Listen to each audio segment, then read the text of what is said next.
भाजपा सांसद अजीत गोपछड़े ने कहा, भारतीय जनता पार्टी हमेशा संगठन की मजबूती और मूल्यों पर चलने वाली पार्टी रही है। हमारी विशेषता यही है कि हम सभी सांसद और कार्यकर्ता एक साथ बैठकर विचारों का आदान प्रदान करते हैं और जनता की अपेक्षाओं को पूरा करने के लिए योजनाएं बनाते हैं। आने वाले दिनों में पार्टी विभिन्न अभियानों और पहल के माध्यम से समाज की सेवा के लिए आगे बढ़ेगी। इसी कड़ी में सेवा पखवाड़ा का आयोजन किया जाएगा, जिसमें हम सभी मिलकर गरीबों, वंचितों और जरूरतमंदों तक सहायता पहुंचाएंगे। यही भाजपा की असली ताकत है। मैसेज वगैरह कुछ नहीं, भारतीय जनता पार्टी की परंपरा है। भारतीय जनता पार्टी में हमेशा सारे एमपीओ का एकत्रितकरण होता है, सम्मेलन होता है, हम विचारों का आदान प्रदान करते हैं। भारतीय जनता पार्टी संस्कारों वाली पार्टी है, हमारे अनुशासन की पार्टी है। जब भी बुलाते अभ्यास वर्ग होता है और आने वाले समय में सेवा पखवाड़ा होने वाला है। आने वाले समय में काफ़ी सारे हमारे भारतीय जनता पार्टी के बहुत सारे अभियान भी चलने वाले हैं। तो सेवा ही परमो धर्म, इस धर्म से सारी चीज़ें, सारे प्रधानमंत्री से लेके हर मेंबर ऑफ पार्लियामेंट तक हर एक जन आप अपने क्षेत्र में सांसद खेलकूद महोत्सव का भी आयोजन करना है, क्रीड़ा उत्सव भी करना है। ऐसे बहुत सारे विषय है। इन सारे विषयों में सारे सांसद लोग इकट्ठा आकर पूरा विचार विमर्श करेंगे और देश में एक अच्छा माहौल तैयार करने का प्रयत्न करेंगे। अमेरिकी राष्ट्रपति डोनाल्ड ट्रंप के बयान पर कांग्रेस सांसद प्रमोद तिवारी ने कहा, सवाल किसी एक नेता या व्यक्तिगत संबंधों का नहीं है, बल्कि भारत अमेरिका संबंधों और भारत के राष्ट्रीय हितों का है। अमेरिका द्वारा लगाया गया 50% टैरिफ सीधे तौर पर भारत के 140 करोड़ नागरिकों के खिलाफ है। ये निर्णय हमारे उद्योग, किसानों और आम उपभोक्ताओं पर बोझ डालता है। नेताओं के व्यक्तिगत संबंध उनकी अपनी बात हो सकती है, लेकिन जब राष्ट्रीय हित की बात आती है तो हम सबको एकजुट होकर इस टैरिफ का विरोध करना चाहिए और इसे हटाने की मांग करनी चाहिए। सवाल ट्रंप और मोदी के रिश्ते का नहीं, सवाल है अमेरिका और भारत के रिश्ते और उसमें भारत के हितों का। आज 50% का जो टैरिफ है, वो जो कभी नहीं लगा था, वो भारत के 140 करोड़ भारतवासियों के हितों के खिलाफ है। हमारा जो व्यापार, खास तौर से टेक्सटाइल, सी फूड और बहुत से थे, वो सीधे प्रभावित हुए। तो मैं सिर्फ इतना कहूंगा, दोनों के रिश्ते में क्या गर्म ठंडा होता है ये वो दोनों तय करें, पर भारत के हित सर्वोच्च है, वो देखे जाने चाहिए। ये टैरिफ समाप्त होना चाहिए। पंजाब के मुख्यमंत्री भगवंत मान के अस्पताल में भर्ती होने पर आप नेता मनीष सिसोदिया ने कहा, कल शाम मुख्यमंत्री भगवंत मान जी की तबीयत अचानक बिगड़ने के कारण उन्हें अस्पताल में भर्ती कराना पड़ा। पल्स रेट कम होने की वजह से डॉक्टरों ने उन्हें 2-3 दिन आराम करने की सलाह दी है। हम सबके लिए ये राहत की बात है कि अब उनकी स्थिति स्थिर और ठीक है। अस्पताल में रहते हुए भी उनका मन पंजाब की जनता और बाढ़ प्रभावित इलाकों में ही लगा है। वे लगातार अधिकारियों से संपर्क में हैं और राहत कार्य की जानकारी ले रहे हैं। सचमुच उनका शरीर अस्पताल में है, लेकिन आत्मा पंजाब के लोगों के साथ है। पल्स रेट काफी नीचे आ गया, 44 तक आ गया था। तो उसके बाद उनको हॉस्पिटल लेके आए और कल से डॉक्टर्स की देखरेख में हैं। अभी उनकी तबीयत ठीक है, पल्स रेट भी ठीक है, कोई घबराने की चीज़ नहीं है। मुझे लगता है डॉक्टर्स के हिसाब से अभी 1-2 दिन उनको और हॉस्पिटल में रहना पड़ेगा, ऐसा डॉक्टर्स की एडवाइस है। उसके बाद वो पूरी तरह से स्वस्थ होकर पंजाब के लोगों के लिए फिर से काम करने लगेंगे। लेकिन मैं समझता हूँ कि उनका शरीर अभी यहाँ है, पर आत्मा तो अभी पंजाब में ही है। पूरे पंजाब में जो बाढ़ की स्थिति है उसी पे बात कर रहे थे और अभी कह भी रहे थे कि 1-2 दिन में यहाँ हॉस्पिटल में रहते हुए ही मैं ऑफिसर्स के साथ बात करके, अब जैसे जैसे पानी उतरेगा तो बाढ़ राहत के बाद जो जरूरत पड़ेगी गांव में, उसके लिए पूरी योजना बनवा रहा हूँ और पूरी स्कीम पे उसी पे काम कर रहे हैं। तो मुझे लगता है 1-2 दिन में यहाँ से ठीक होके फिर से पूरी तरह से वो मुख्यमंत्री के अपने सारे कामों को देखने लगेंगे। लेकिन अभी भी फ्लड रिलीफ को लेके और फ्लड के बाद जो स्थितियां गांव में बन रही हैं उनको लेके उनकी चिंता बनी हुई है, उस पर काम कर रहे हैं। उनका स्वास्थ्य ठीक है, 1-2 दिन तक नहीं, टेस्ट वगैरह सब हो रहे हैं और डॉक्टर्स की पूरी टीम की देखरेख में ही अब पल्स रेट उनका। प्रधानमंत्री नरेंद्र मोदी जी ने देश को जीएसटी का ऐतिहासिक तोहफा दिया है। आज देश की कर व्यवस्था सरल, पारदर्शी और एकीकृत रूप में सामने आई है। कई लोग इसका श्रेय लेने की कोशिश करेंगे, लेकिन सच्चाई ये है कि वर्तमान छूट और सुधार केवल प्रधानमंत्री मोदी की दूरदर्शिता का परिणाम है। याद कीजिए, जब ममता बनर्जी कांग्रेस में थीं तब उन्होंने जीएसटी का विरोध किया था और उस समय चॉकलेट पर भी 27% जीएसटी लगाया जाता था। आज स्थिति बिल्कुल अलग है, क्योंकि भाजपा सरकार जनता के हित में निर्णय ले रही है। आदरणीय मोदी जी ने जो सौगात दिया है जीएसटी के नाम से, उसका क्रेडिट लेने के लिए आप बहुत सारे लोग कोशिश करेंगे। नया चीज नहीं है, लेकिन अगर ऐसा ही है तो पहले साल से ही जीएसटी काउंसिल का जो मेंबर पश्चिम बंगाल की फिनेंस मिनिस्टर रहती है, और यही नहीं, पहली बार जब जीएसटी काउंसिल बना उसका चेयरमैन पश्चिम बंगाल की फिनेंस मिनिस्टर अमित मित्रा थी। तो अब तक जो जीएसटी चला आ रहा था, किसी पे 18%, किसी पे 12% या 28%, किसी पे 5%, ये उनके ही अध्यक्षता में ये प्रपोजल सैंक्शन हुआ था। तो टीएमसी यहाँ से मुंह अपना पल्ला झाड़ नहीं सकती। अब क्रेडिट लेने की कोशिश हो रही है। Credit goes to Narendra Modi ji. देश की जनता जानती है, नरेंद्र मोदी जी ने LIC से लेकर जीवन बीमाओं पे, ये इसके साथ साथ पेंसिल, पेन, पढ़ाई से जुड़े हुए कॉपी, सबके ऊपर 0 जीएसटी लाने का काम आदरणीय नरेंद्र मोदी जी ने किया है। कांग्रेस के जमाने में आज ये लोग बड़े बड़े बात कर रहे हैं, जीएसटी का विरोध कौन किया था? इन लोगों ने किया था। कांग्रेस के जमाने में जब ममता बनर्जी कांग्रेस के साथ थी, एक बच्चों की चॉकलेट के ऊपर 27% टैक्स लगता था। ममता बनर्जी ने कहा कि बीजेपी चोर, अमित शाह चोर, मोदी चोर। देखिए ममता बनर्जी की इस तरीके की हरकत विधानसभा के अंदर on the floor of the assembly दिखाता है कि ममता बनर्जी पूरी तरीके से अपनी आपा खो चुकी है आगे आने वाले इलेक्शन की हार की डर से। इसी डर के कारण आपा खोकर इस तरीके की बयानबाजी चल रही है। सीएनआरसी की भी बात उन्होंने की है उस दिन विधानसभा में कि किस तरह से सीएनआरसी को लागू किया जा रहा है, जोर जबरदस्ती किया जा रहा है, कई लोगों को एनआरसी का नोटिस दिया गया राज्य में। देखिए, सीए भारत के लोकसभा राज्यसभा में पास हुआ एक एक्ट है। भारत की संविधान कहता है कि भारत का दोनों हाउसेस यानी लोकसभा राज्यसभा जब कोई एक्ट पास करती है, उस एक्ट का पालन करना पड़ेगा। आपको पसंद नहीं है, कोर्ट में जाइए, आपके पास रास्ता खुला हुआ है। एनआरसी अभी लागू नहीं हुआ। आसाम से रिलेटेड कुछ केस आए थे, उसका जवाब आसाम के मुख्यमंत्री जी बहुत बढ़िया से दे चुके हैं। और मुझे लगता है कि आगे आने वाले समय में भारत में जिस तरीके की घुसपैठ हो रही, डेमोग्राफिक चेंजेस हो रही है, नया एक डेटा आया कि पूरे वर्ल्ड का 11% मुस्लिम भारत में रहते हैं, जबकि ड्यूरिंग द पार्टीशन इतना तो नहीं था।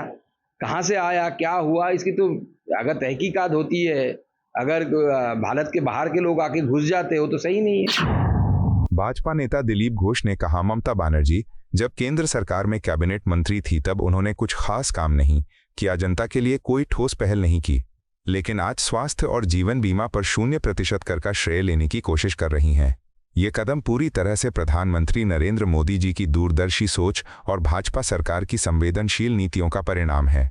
जनता को गुमराह करना ममता जी की पुरानी आदत है, लेकिन सच्चाई यही है कि ये राहत मोदी सरकार की देन है। क्या बोले थे, क्या किए अभी तक उन्होंने? केंद्र मंत्री रहे, रेल मंत्री, खाली महिला स्पेशल चला करके वोट जीत लिया, और क्या किया? इसलिए बोलने के लिए सब है। उन्होंने अपना यहाँ कितना छूट दिया है, आज उनके पास पैसा नहीं है सरकार चलाने के लिए। सरकार की जो टैक्स मिलनी चाहिए वो उनके पार्टी के लोग खा जाते हैं, रिसोर्स लूट हो जाता है, इसलिए उनकी बात पर कुछ नहीं आता है। मोदी गवर्नमेंट ने आज देश को खड़ा किया है और देश के जनता को इस देश की जो इकोनॉमी स्ट्रांग है उसका फायदा दे रहे हैं, लोग खुश हैं। केंद्रीय मंत्री शिवराज सिंह चौहान एक प्रेस कॉन्फ्रेंस को संबोधित करते हुए जीएसटी सुधारों पर बोलते हैं। उन्होंने कहा, प्रधानमंत्री नरेंद्र मोदी जी के नेतृत्व में भारत सरकार लगातार लोगों के जीवन को बेहतर बनाने के लिए कार्य कर रही है। अगली पीढ़ी के जीएसटी सुधार विशेष रूप से किसानों के लिए बड़ी राहत लेकर आए हैं।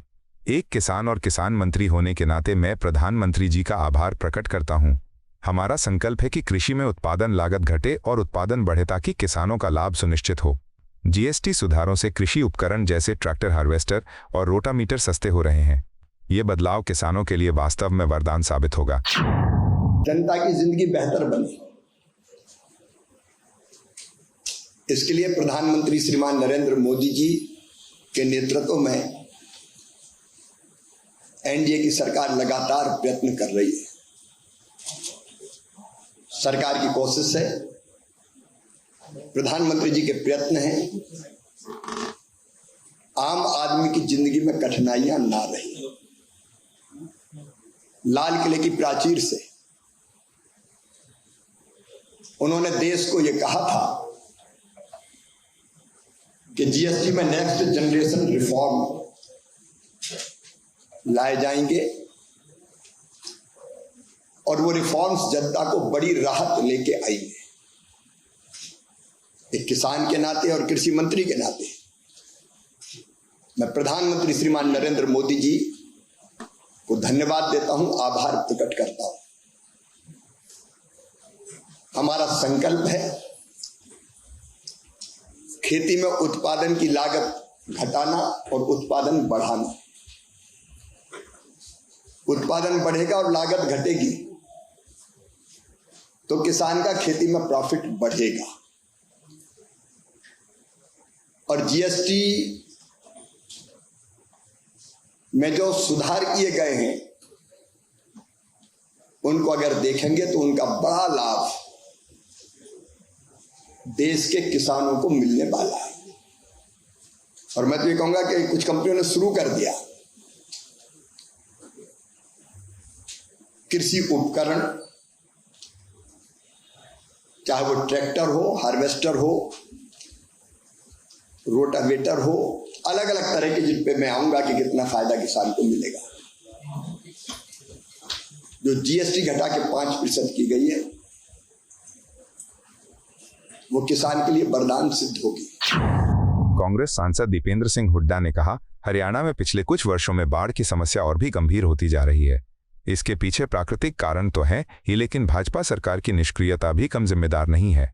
पिछले 11 वर्षों में एक भी नया नाला या नहर नहीं बनी। खट्टर सरकार की नीति के तहत किसानों से स्वेच्छा से जमीन देने की बात की गई, लेकिन भौगोलिक बदलाव का बहाना बनाकर दादूपुर और नलवी जैसे कई स्वीकृत नाले रद्द कर दिए गए। ये सीधी चोट किसानों पर है। हमें ठोस नीति और वास्तविक काम की जरूरत है, न कि बहानों की। हरियाणा के अंदर जो हर साल जल भराव की समस्या का विकराल रूप होता जा रहा है, उसके लिए कहीं ना कहीं बीजेपी सरकार की निष्क्रियता भी एक जिम्मेदार है। क्योंकि इस सरकार ने पिछले 11 साल से कोई नदी, कोई ड्रेन, नहर नहीं बनाई। क्योंकि खट्टर साहब एक पॉलिसी लेके आए, जहां किसान अपने आप जमीन देंगे वहां ड्रेन बनेगी। तो ये ड्रेन, क्योंकि जमीन की टोपोग्राफी बदलती है, उस हिसाब से ड्रेन बनने होते हैं। ना ड्रेन ना एम्बैंकमेंट, बल्कि कहते हैं कई नहरें, ड्रेन जो हमारे समय मंजूर शुदा थी, जैसे दादूपुर, नलवी, वो कैंसिल कर दी गई इस सरकार में। तो धीरे धीरे विकराल रूप हो गया इसका। बहरहाल अभी हमारी मांग है सरकार से कि तुरंत केवल क्षतिपूर्ति पोर्टल से काम नहीं चलेगा। ये सरकार पोर्टल खोल रही है, अपने दरवाजे बंद कर रही है। सरकार स्पेशल गिरदावरी के आदेश देके जमीनी स्तर पर किसान के हक में गिरदावरी कराए। कहीं और नुकसान हुआ है, मकानों का नुकसान हो रहा है, बस्ती का नुकसान हुआ है, उनका सर्वे कराया जाए और तुरंत मुआवजा घोषित किया जाए। 50,000 रुपये प्रति एकड़ कम से कम मुआवजा, और कई जगह तो दो अगली फसल का भी चांस नहीं है, तो उसमें और ज़्यादा मुआवजे की घोषणा तुरंत सरकार करे। और जिन गाँव के अंदर, जिन क्षेत्रों के अंदर समस्या है, कहीं पंप सेट की जरूरत है, कहीं पाइप की जरूरत है, कहीं बिजली की कनेक्शन तार लाइन की जरूरत है, वो सारे युद्ध स्तर पर मॉनिटर करते हुए सरकार इसको मुहैया कराए। ऐसा लग रहा है कि सरकार अभी सोई हुई है।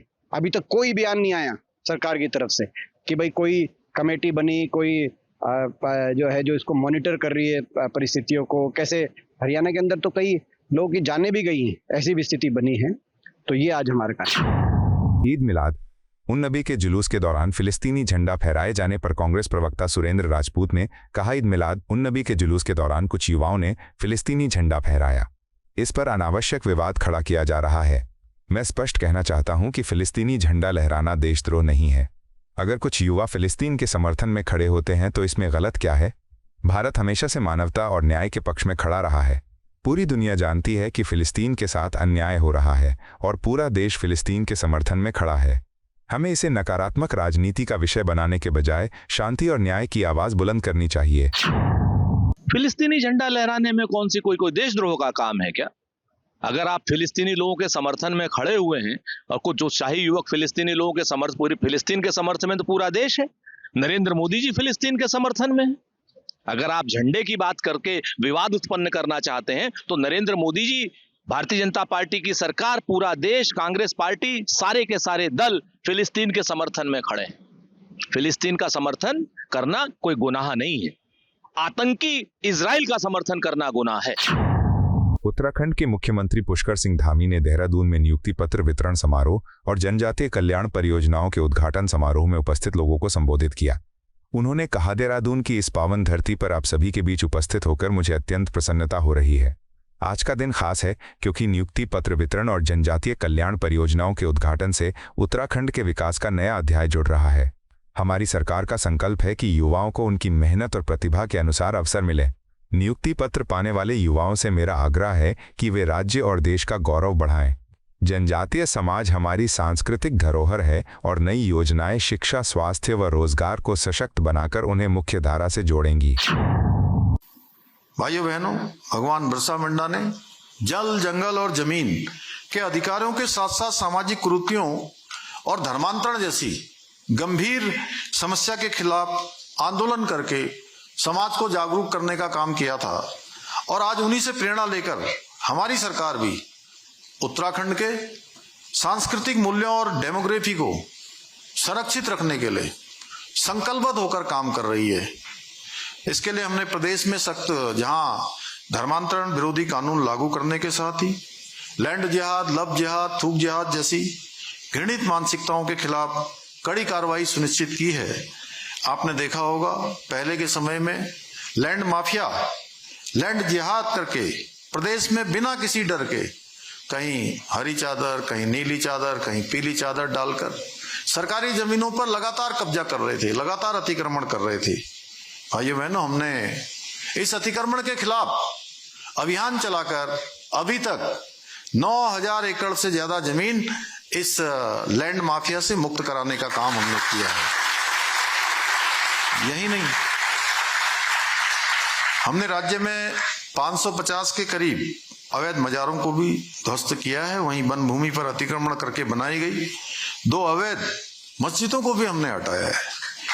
इसके साथ ही हमने प्रदेश में देश में सबसे पहले सभी के लिए एक समान कानून लागू, समान नागरिक संहिता का कानून भी हमने राज्य के अंदर लागू किया है, जिससे कि सभी को समान अधिकार देने का कार्य हुआ है। उत्तर प्रदेश के मुख्यमंत्री योगी आदित्यनाथ ने 1.5 लाख कॉमन सर्विस सेंटर के माध्यम से परिवहन सेवाओं के उद्घाटन कार्यक्रम को संबोधित किया। उन्होंने कहा, आज लखनऊ में 1.5 लाख कॉमन सर्विस सेंटरों के माध्यम से परिवहन सेवाओं की शुरुआत करते हुए मुझे अत्यंत प्रसन्नता हो रही है। ये कदम उत्तर प्रदेश को डिजिटल और सुगम सेवाओं की दिशा में नया आयाम देगा। अब आम नागरिकों को परिवहन विभाग से जुड़ी सेवाएं जैसे लाइसेंस, वाहन पंजीकरण आदि अपने घर के पास ही उपलब्ध होंगी। इससे समय की बचत, पारदर्शिता और सहूलियत सुनिश्चित होगी। हमारा लक्ष्य है तकनीक का अधिकतम उपयोग कर शासन को सरल और जनता के अनुकूल बनाना। साथ ही राज्य के बस स्टेशन भी आधुनिक और आकर्षक बनेंगे। यह एक मॉडल है और मुझे लगता है कि मंत्री जी समय से पहले आए, तो इसका मतलब ये है कि अब वह भी चाहते हैं कि परिवहन विभाग के जो बस स्टेशन हैं वे भी इसी प्रकार से सुंदर बने, व्यवस्थित बने और आम जन को अपनी ओर आकर्षित कर सकें। इसलिए उनकी उपस्थिति अत्यंत महत्वपूर्ण है। मैं आज जिन परियोजनाओं का यहाँ पर शिलान्यास हो रहा है, शुभारंभ हो रहा है या लोकार्पण हो रहा है, इसके लिए परिवहन विभाग को अपनी शुभकामनाएं देता हूं, बधाई देता हूं और शुभकामनाएं भी देता हूं। परिवहन विभाग प्रदेश के पब्लिक ट्रांसपोर्ट का सबसे बड़ा माध्यम है और स्वाभाविक रूप से देश का भी। 14,000 बसेज किसी एक निगम के पास हों और उसके माध्यम से संचालित हो रहे हों, तो उत्तर प्रदेश परिवहन निगम सफलतापूर्वक अपनी सेवाएं प्रदान कर रहा है। उसके चैलेंजेस भी हैं। इतनी विशाल आबादी के लिए सुविधा देना, और खास तौर पर अभी हाल ही में रक्षाबंधन के अवसर पर 3 दिनों तक लगातार बस सेवा, और वह भी बहनों को फ्री में बस सेवा को जो सुविधा आपने उपलब्ध करवाई वो और भी शानदार थी। यद्यपि उसका प्रचार प्रसार विभाग नहीं कर पाया, कितनी बहनों ने यात्रा की इसके बारे में बहुत बता नहीं पाया। अगर उसका भी हाईलाइट करते तो लोगों के मन में एक और प्रचार का आपको आधार बनता, आपको एक अवसर था। लेकिन आज इतनी अधिक सेवाएं और इतना विस्तार, ये आज की आवश्यकता है। आपको यह वीडियो पसंद आया हो तो इसे लाइक करें, हमारे चैनल को सब्सक्राइब करें